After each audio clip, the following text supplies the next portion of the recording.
justamente, y poder tal vez tomar como punto de partida esta fecha. Nos estaba escuchando usted, me imagino que con mucha atención, esta fecha 12 de octubre, antes de meternos a los temas fuertes del momento político de lo que vive nuestro país, tal vez preguntarle, doctor, es Alberto Quintana quien nos saluda de arranque, está acá en nuestros estudios también Ramiro Cepeda y Henry Avelino, preguntarle de arranque la significación que usted le da a esta fecha, 12 de octubre, más allá de que ya no lo tenemos como fecha de feriado en nuestro país, como cuando ocurría, estábamos en tiempos escolares. Muy buenos días, doctor. Muy buenos días, don Alberto, don Ramiro, don Avelino.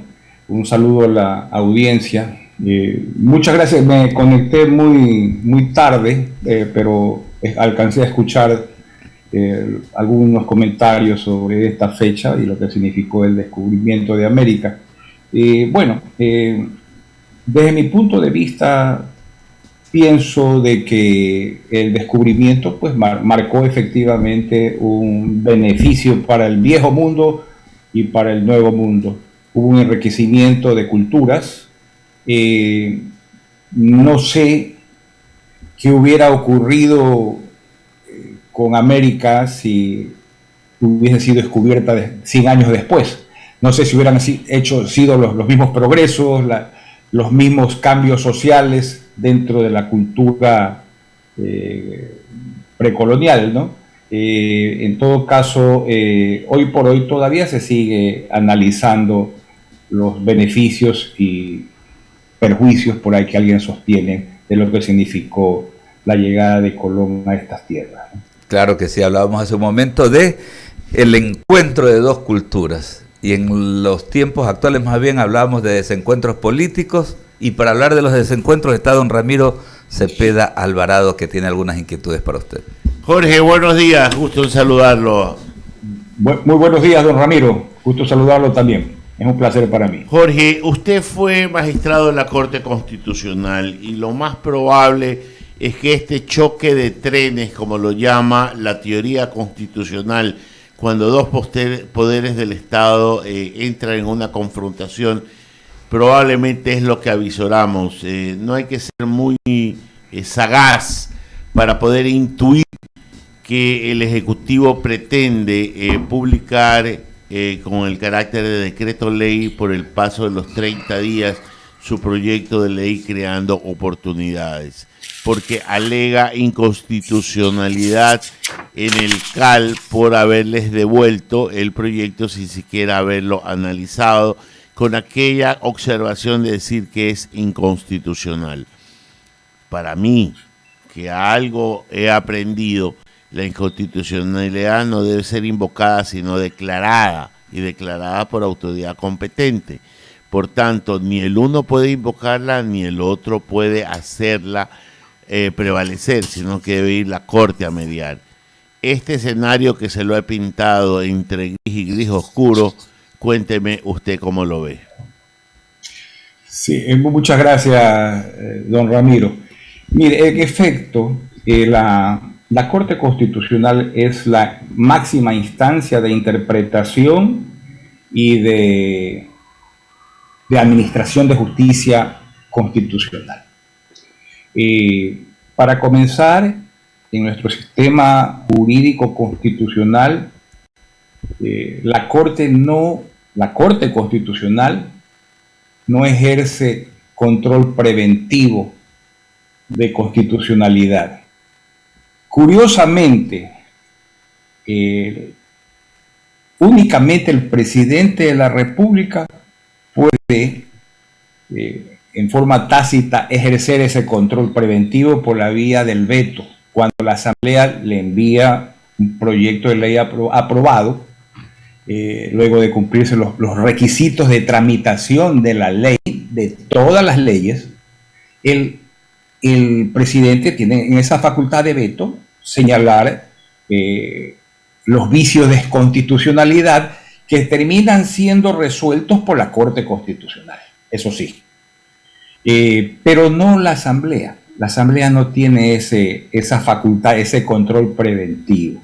Lo que la Asamblea puede hacer vía CAL, y porque existe en la misma Constitución y en la Ley Orgánica de la Función Legislativa es la verificación de los requisitos formales de un proyecto de ley, sea este un proyecto que tenga iniciativa en la Asamblea, en el presidente o en la ciudadanía. Jorge, y ahí lo interrumpo, y a su real saber y entender, ¿el CAL ha obrado haciendo uso de esta facultad o se ha extralimitado en la interpretación de sus facultades? Se extralimitó porque acogió un informe técnico de asesoría, que hay una asesoría técnica legislativa en la Asamblea, que se atrevió a invocar las facultades de la Corte Constitucional para señalar de que la ley violaba requisitos constitucionales de la unidad legislativa y de otros derechos, y la falta de motivación conexa de las distintas reformas que plantea ese proyecto de ley. Tanto es así que yo señalé eso en un artículo publicado en el Universo el día viernes pasado, que sin ninguna sonrojo, por decirlo así, la Comisión Técnica invoca esas normas de la Corte Constitucional que tiene para arreglar este tipo de examen de los requisitos de una ley, que, como dije, siempre es post-legislativo, ¿no? Cuando ha sido invocada cualquier violación por la vía de una acción de inconstitucionalidad y no antes. Determinado este exceso en el evento de que el Ejecutivo lo publique, un exceso no se subsana con otro exceso. Usted ha señalado muy bien y con aguda situación visual del tema, porque el artículo 140 de la Constitución, si bien es cierto, le da la facultad al presidente para enviar un proyecto de ley que lo califica él como de urgencia económica, para que sea aprobado en 30 días, y si no es aprobado, modificado o negado dentro de ese plazo de 30 días, pues puede publicar. Pero eso significa que ese incumplimiento de ese plazo debe producirse estando el proyecto en manos de la Asamblea y no devuelto. ¿Por qué? Porque el artículo 136 de la Constitución también señala que aquel proyecto de ley que no cumpla con los requisitos, entre esos la unidad de materia, la suficiente exposición de motivos, el articulado, la hilvanación de la nueva ley con la derogatoria y las reformas que proponga, pues si eso no cumplen esos requisitos, ese proyecto no se tramitará, dice el artículo 136 de la Constitución.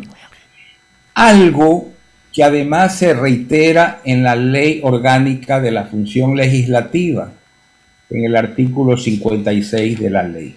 Y además porque es facultad del CAL verificar los requisitos formales del proyecto de ley, sea cual sea el origen y sea cual sea la urgencia o no del proyecto, porque el mismo artículo 140 dice que en el caso de los proyectos urgentes, este proyecto debe ser tramitado de acuerdo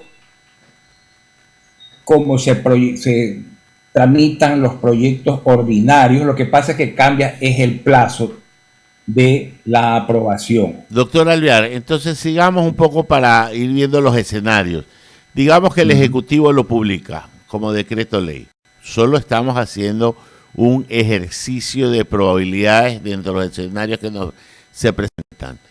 lo publica en el registro oficial, ¿qué opciones hay de que esto alguien demande su inconstitucionalidad a la Corte? Pero también puede haber una iniciativa legislativa de que acto seguido deroguen mediante un acto legislativo la aplicación de esa ley. ¿Estaríamos de acuerdo en estas dos opciones?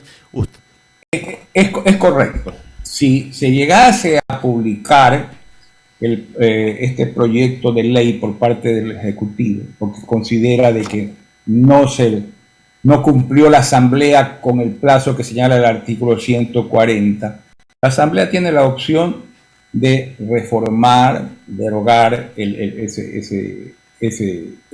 esa norma ya aprobada, ¿no? Así es. Y también puede plantearse una acción de inconstitucionalidad por quien considere de que se ha violado los procedimientos constitucionales en la tramitación frustrada de esta ley calificada de urgencia económica por el presidente de la República. Por tanto, con este análisis suyo que hemos llegado a este ejercicio, la ley en cualquier escenario es inviable, porque así la publique sería de firme vigencia, habida cuenta de que sabemos lo que la Asamblea podría hacer como recurso de derogarla, que tendrían los votos sin ninguna dificultad, y la Corte Constitucional, haciendo uso de la lógica jurídica, también la derogaría porque estamos abriendo que una arbitrariedad no se subsana con otra. Entonces, podríamos decir o concluir en este escenario de que la ley es inviable, de efímera vida o prácticamente nula, y sería un ejercicio de confrontación totalmente infructuoso. Mire, yo no quise especular en ese punto, ¿no? Yo preferiría, como lo hice en su momento señalando, que el presidente envíe nuevamente el proyecto, dejando a lado los cálculos y abstrayendo las amenazas que provienen de la Asamblea de no aprobar la ley. Porque más bien, por la vía de ese trámite, el presidente podrá demostrar cuáles son, a través de su bancada legislativa que lo representa y lo apoya, cuáles son las ventajas del proyecto y defender cualquier ataque a ese proyecto, por un lado. Y por otro lado, la ciudadanía podrá analizar quién está incumpliendo sus obligaciones para las que fueron elegidos, ¿no? Sean los asambleístas o sea el presidente de la República, y pudiese llegarse a otra solución que plantea la misma Constitución. ¿Cuál? Aunque es muy drástica, no la quisiera, pero el presidente estaría empapado a esa situación. ¿Cuál? Y la ciudadanía tendría que también valorar esos riesgos, y yo pienso que la opinión pública de alguna manera se hará presente y alertará las consecuencias de esta confrontación que usted está pidiéndome insistentemente que le diga cuál es la muerte cruzada. Correcto, ese es un escenario en el que no quisiéramos incurrir, pero que tampoco se puede descartar. Y un poco, doctor Alvear, porque pueblo que no recuerda su historia está condenado a repetirlo.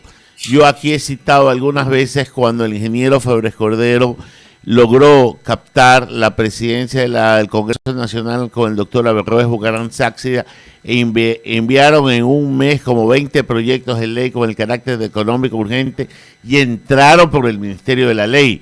Pero también recuerdo que el ingeniero Febres Cordero se negó a publicar la amnistía que el Congreso le dio al general Fran Vargas Paso, lo que provocó el taurazo. También tengo en la mente nombramientos que han entrado por el Ministerio de la Ley, el del doctor Juan Falconi Puy como superintendente de bancos y el del doctor Carlos Polit de Contralor en su primera designación, el primer año de gobierno del economista Correa. Entonces, tenemos ejemplos de confrontaciones, de entradas por el Ministerio de la Ley, y ninguna nos trae, o muy pocas nos traen esa opción como solución. Por tanto, si queremos bajar la mostaza, porque por ambos lados está subida la mostaza, lo que debemos hacer es invocar la sensatez y que sea el presidente el que divida el proyecto y lo reenvíe, y con eso habríamos bajado la temperatura al nivel político. Usted esa es la única salida que creo que la ve. Mire, la salida que nos preocupa, porque me preocupa a mí también, la de la muerte cruzada, efectivamente no daría los mejores resultados que buscamos en la ciudadanía para esta búsqueda de soluciones a un problema que es real, que no lo podemos negar. La situación económica del país, la falta de trabajo, digamos, la desconfianza de alguna manera que existe internacionalmente para invertir en el país. Eso es una realidad que ha aminorado esa desconfianza, pero la desconfianza está ahí todavía. Entonces tenemos que enviar al exterior un mensaje refrescante, remozado, de que es un país, que nuestro país puede darle oportunidades al capital ocioso o que no tiene posibilidades de crecer como podría hacerlo en este país. Pero para eso se necesita seguridad jurídica y condiciones, ¿no? Y en esa parte todos tenemos que sumar. Yo había ya señalado que el mejor camino es volver a presentar el proyecto. Corregido, a lo mejor dividido, pero si se corrigen las partes esenciales, porque no es la primera vez que entre otras cosas, que se aprueba un proyecto de ley de estos considerados troles. En la época de Correa se hicieron dos, en la época de Lenin, uno. En la época del doctor Noboa, la trole 1, la trole 2. Sí, entonces hay situaciones, sí, hay ejemplos. que hay ejemplos en el pasado. Lo importante es que se debata y quienes intervengan en el debate actúen de buena fe y con conocimiento y con responsabilidad histórica. Sí, la verdad es que una muerte cruzada yo la asimilo a una cirugía de alto riesgo en la cual no tendría como médico a la actual ministra del Interior. Una cirugía tipo, buenos días, tipo una trasplante de corazón. Así digo, y la cual no me gustaría tener como médico a la actual ministra del Interior. ¡Qué miedo! O sea, yo creo que para una cirugía de ese tipo, el cuerpo político debe estar preparado y apto para poder salir librado, porque otra acción también es morir en el intento, como el coronel Gutiérrez, ¿no? Pero, Jorge, el escenario, más que jurídico, y usted es el llamado a hacer la parte jurídica, es político, porque hay que un poco de poner lo que yo dije hace un momento, la mostaza, bajar el nivel. Ahí. El nivel de confrontación, porque ya está claro que el nivel de confrontación está dado, y buscar un amigable componedor que tienda los puentes para un diálogo constructivo, porque la ley tiene cosas buenas, pero también no las tiene, hay otras que no las tiene, y en esto el presidente, yo invoco a su sensatez, pero también invoco a la sensatez de a una señora de la presidenta de Asamblea que creo, y esta es mi opinión personal, que el cargo, que aún le queda debiendo al cargo. Bueno, yo efectivamente estoy haciendo un análisis jurídico, pero también no puedo desconocer que hay ingredientes políticos importantísimos, y sí, yo coincido con usted, que las circunstancias históricas del país demandan buena voluntad de los distintos actores políticos, y sobre todo un sentido de responsabilidad histórica. ¿Qué nos espera si no se aprueba esa ley que hemos considerado en distintos segmentos con mayor o menor aceptación, necesaria para cambiar las opciones, porque no hay otra opción sino crear fuentes de trabajo y atraer inversiones que no las tenemos. Eso tiene que hacerse carne tanto en la asamblea como en la ciudadanía y en las personas que aún no termina de convencerse de que es la opción.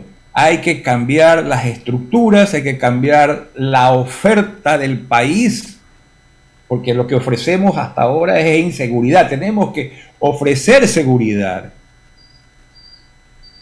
al inversionista extranjero y al inversionista nacional. A todo el mundo. A todo el mundo. Déjeme darle el buenos días a Eduardo Mendoza, que se integra a la mesa de diálogo y hizo un comentario, pero dale el buenos días aquí a Eduardo. Buenos días, Eduardo. Buenos días, Ramiro, a la audiencia, buenos días, ¿cómo están? Jorge Alvear, qué gusto saludarlo, más que sea a lo lejos. Estamos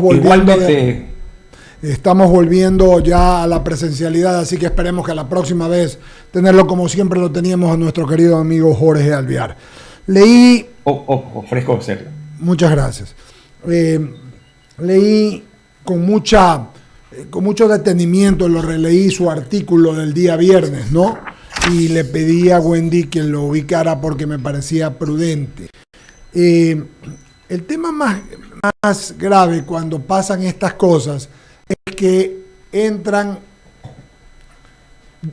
un pecado capital de cada lado, ¿no? Que es la soberbia.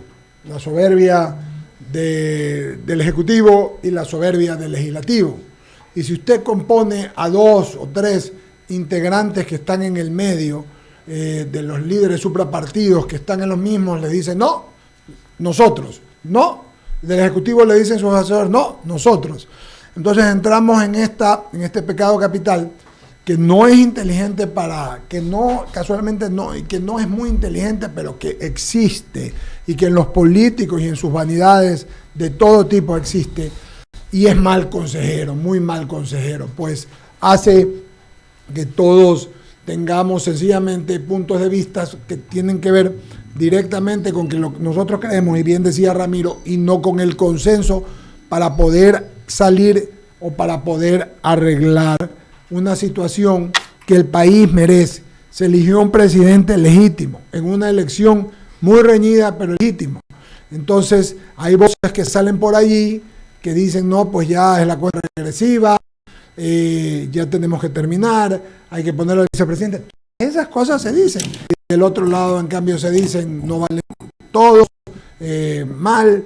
Entonces yo un momento llamo a Jorge a que por un momento, y Ramiro lo también, a que haya sensatez, pero que también de los dos lados hay sensatez. Yo digo que la Asamblea no tiene muy buenos elementos, lo sabemos, realmente es penoso lo que les pasa, todos los días tienen problemas internos, pero por el lado ejecutivo lo que dice Ramiro, necesita también una persona o personas con talento y experiencia, porque no tiene que ver la juventud, ojo, ahí hay gente joven muy capaz, pero llamo a gente que pueda juntar a todas las partes, eso es lo que digo yo, juntar a todos los espacios y pueda lograr de esta manera una mejor ley, y si se arregla el tema de la ley, va a caminar lo demás.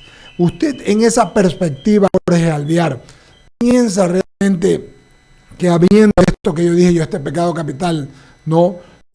Que con el que comencé, que pueda haber una posibilidad de cerrar esto, como Ramiro decía, y mire que lo cito a los dos en el primer tiempo, en la primera parte, que se pueda dar una concordia para arreglar esto sin que ninguno pierda, sino que gane el Ecuador. Por supuesto que sí, pero sí lo sensato. Eso es lo que reclama la ciudadanía. La ciudadanía ya no quiere confrontación, quiere paz, quiere tener un futuro, algo predecible. En este momento hay una incertidumbre a todos los niveles económicos. Entonces, realmente lo que se busca es que haya claridad en lo que nos viene por delante. Y que podamos reactivarnos. Mire, usted ha señalado algo muy importante. Alrededor del presidente de la República intuyo que hay personas que le dicen publique la ley. Y eso es muy grave. El plazo de los 30 días se suspendió, no está corriendo desde mi óptica. Porque toda ley No está corriendo. no está corriendo. Porque toda ley tiene un trámite, incluyendo las de carácter urgente. Y si ya salió del seno de la Asamblea, se interrumpió ese plazo. Si la ley estuviese por ahí archivada, encajonada, gaveteada, como dicen por ahí, sería la cosa distinta. Pero fue devuelto y es obligación de la Asamblea devolver un proyecto de ley, sea quien tenga la iniciativa, si no reúne los requisitos formales. Así que embarcarlo en esa aventura al presidente para que publique es un despropósito. Es un despropósito jurídico constitucional. Hay que decirlo con la claridad. En mi columna no quise señalarlo así, con esa claridad, pero estoy viendo que se están imponiendo ciertas opiniones que se han vertido sin considerar el contexto constitucional y el contexto legal. Bien o mal, indebidamente o debidamente hecho, al CAL se le asignaron este tipo de facultades en la reforma del 2020, que eso es otro de los cambios que hay que hacer para evitar este tipo de controversias y dificultades, de entregarle un poder descomunal a 5 personas que integran ese CAL. Jorge, ahí me salta una pregunta. ¿Podría el presidente demandar la inconstitucionalidad de la decisión del CAL yendo a la Corte Constitucional? Podría. Ya. Yo creo que podría. Pienso que sí, porque sería un tema administrativo, podría demandarlo, claro. Claro, y es un tema interesante porque le das otro aviso. Y se cura en salud. Se cura en salud. Es bien interesante tu perspectiva, Ramiro. Y Jorge. Sí, Alberto. La pregunta, ¿eso le da vida al proyecto o lo pone en el congelador? O sea, le da oxígeno. Claro. Sí. O sea, A ver, yo creo que lo que le da verdaderamente oxígeno al proyecto es volverlo a presentar. es correcto. Eso es lo saludable. Eso es lo Eso es óptimo, saludable. Jorge. Ya, pero Eso es Pero tirar- no veo el ponerle la- escenario para eso.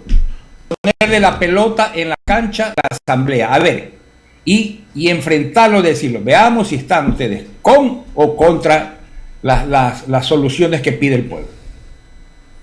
Alberto, creo que Sí, tienes pregunta. sí, doctora. En la línea de lo que decía Ramiro Sí. hace un momentito, ¿no? Un aspecto. Ayer le escuchaba al doctor Ramiro García, ¿no? Y él decía precisamente algo parecido. ¿Por qué no el presidente, antes de tomar una decisión, hace la consulta? Hace la consulta. Manera de consulta, señores de la Corte Constitucional, este tema de la forma como se ha manejado el Consejo Administrativo de la Legislatura está pues encuadrada en el marco constitucional o no, a efecto de tomar una decisión. Es prácticamente lo mismo. Él decía más bien hacerlo a manera de consulta, ¿no? A manera de consulta. ¿Es factible entonces, doctor? Yo no estoy muy seguro que la Corte Constitucional esté para aceptar, para dar ese tipo de consulta, absorber ese tipo de consultas. Y hay unos trámites de verificación de la constitucionalidad de los proyectos de ley. Ya. Con origen parlamentario, dice la Ley Orgánica de Garantías Jurisdiccionales y Control Constitucional. Como digo, el control es post fact, el que ejerce la Corte Constitucional. Así que hay que hay que volver a presentar el proyecto, porque está en la ley, además. Ok, ese sería entonces el camino. Ok, entonces ese sería el camino. Pero sí, sigo en la línea, ¿no, Jorge Alviar? Pero he escuchado del lado del gobierno decir que ellos van a insistir y de primera fuente. Adelante. Y hablando del tema económico, le dije al ministro de Finanzas el jueves pasado que estuvimos en una reunión, primero con un grupo de periodistas y luego personalmente, que aquí en estos micrófonos y en estas cámaras ahora, porque esto es verdad, habíamos conversado con Alberto Dajic y yo le había referido de lo lacerante que era para el Ecuador el tema y para el comercio, el tema económico. Y Alberto Dajic le dije esta iliquidez que se percibe. Y me dijo, hay una solución muy fácil. Me dijo, usted empaqueta todo lo que se le debe a los contratistas y a los proveedores, en fin, pasados, que son como 2.500 millones, y emite un bono a 10 años, interno, externo, les paga, genera bienestar, porque de esa forma, como decía, me parece, no sé, ayer Alberto Ramiro, porque lo he estado repitiendo desde antes, y desde que se lo dije al ministro Cueva de nuevo, y usted le paga, por ejemplo, al que le vendía llantas, al de la clínica que no le pagaba tal cosa, y ese le paga a su vez al electricista, o sea, se genera un bienestar. Entonces, yo pienso que en este tipo de cosas hay que pensar políticamente también, siendo la política la madre de la economía, ¿no? Efectivamente. Entonces, ¿por qué hago esta reflexión? Para llegar a la segunda que quedo con usted. Escucho de parte del gobierno que ellos quieren insistir en la ley y que va a pasar por el Ministerio de la Ley y que va a pasar por el Ministerio de la Ley. Por eso hablaba yo, mi querido Jorge, Ramiro y Alberto, de este pecado capital terrible que es la soberbia, porque entran en soberbia. Y de otro lado, veo también que en cambio 105 asambleístas que han hecho una gallada, un grupo, le quitan a la Comisión de Fiscalización porque les da la gana también, contestando lo mismo, o sea, poniéndose en extremos, no, ya no va a ser fiscalización, sino va a ser esta de acá. Entonces, veo peligrosamente para el gobierno, para los ecuatorianos, una situación que finalmente no nos lleva a nada. Lo que era una práctica judicial de que tú mangoneabas para que te caiga determinado caso en un juez amigo, ahora está en la asamblea. Ahora claro, quieren que caiga este caso en una prisión amiga. Es increíble. Estamos locos. Todo está patas arriba, Jorge. Sí, definitivamente. Hay que hacer una reestructuración de la legislación de la función judicial para darle más, digamos, una más aplicación coherente. Mire, hay normas que son expresas y que no se pueden obviar, no se pueden ignorar, que son tan claras como el agua que es imposible inobservarlas. Volviendo al tema de que el proyecto que no cumple los requisitos formales y los criterios para poderlo aprobar a trámite un proyecto de ley, si no lo cumple, tiene que ser devuelto, no puede ser calificado para que continúe el trámite en las correspondientes comisiones especiales o especializadas. Ay, Dios mío, lo que yo veo, y voy a hacer una metáfora un tanto burda, el Ejecutivo quiere conservar la virginidad en un prostíbulo, creyendo que está en un convento. Es una metáfora muy dura, pero es que es verdad, o sea, el Ejecutivo está negándose los recursos políticos para manejar una situación política que se la podría solucionar con conversaciones, con acuerdos, con concesiones. No digo entregar hospitales, mire, estoy siendo claro, estoy diciendo compartir la responsabilidad del ejercicio del poder con actores políticos para llegar a la gobernabilidad. Estás hablando de un acuerdo nacional tipo el que tuvieron en su momento el CFP con la DP y luego tantos más, la Izquierda Democrática, otra época con la DP. ¿Por qué no le digo al señor Herba, venga a ser parte del gobierno? El Partido Demócrata con la Izquierda Democrática y DP, o sea. Oye, es hora, sí, o sea, hay que ceder en algo, hay que ceder en algo. El presidente ya tiene claro que todo lo que él tiene en carpeta no lo puede hacer, porque no es una empresa privada. Es un gobierno que se maneja con todos los actores políticos y él podrá ser el cabeza de grupo, pero tiene, para meterlo en la metáfora de la empresa privada, un directorio conflictivo donde accionistas piensan de una manera distinta.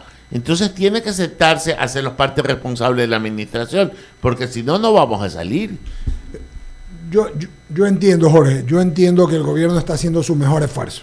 Lo hace muy bien, el presidente da, y lo decías tú, y yo siempre lo digo, hace su mejor esfuerzo.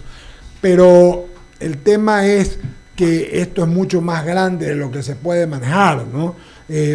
Y no es mala idea hablar o buscar un camino de acercamiento para hacer un cogobierno que les permita llevar adelante los planes, ¿no? Los planes que se ofrecieron y que tienen, porque en cambio tienen muy claro que hay que cambiar. Dice Guillermo Lazo con razón, 7 de cada 10 ecuatorianos no tienen empleo formal. Entonces, eso, y si seguimos así, no va a seguir esto no se va a arreglar. Entonces, sí es un tema más allá más allá de lo que podemos comentar o hablar. Es un tema, déjenme buscar la palabra exacta y verbalizarlo bien.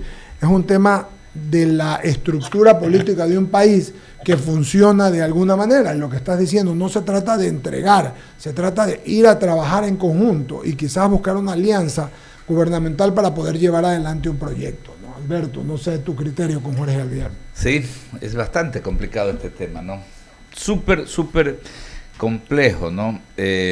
Temprano hablábamos con el politólogo César Ulloa y él también daba a conocer una cifra que a mí me dejó pensando también, doctor Alvear, ¿no? El barómetro que están midiendo pues siempre en base a los estudios de opinión, a las encuestas, cuáles son las percepciones ciudadanas. Decía que acá en el Ecuador 7 de cada 10 ciudadanos no creen ya en el sustento del sistema democrático. Entonces, la pregunta que le salta a uno, tan grave es, o sea, esta crisis que ha afectado también, cuando nosotros hablamos de la desinstitucionalización del país, esto también ha afectado a las organizaciones políticas y vemos que lamentablemente los líderes, los actores, la clase dirigencial no ha estado a la altura de este momento histórico del país, ¿no?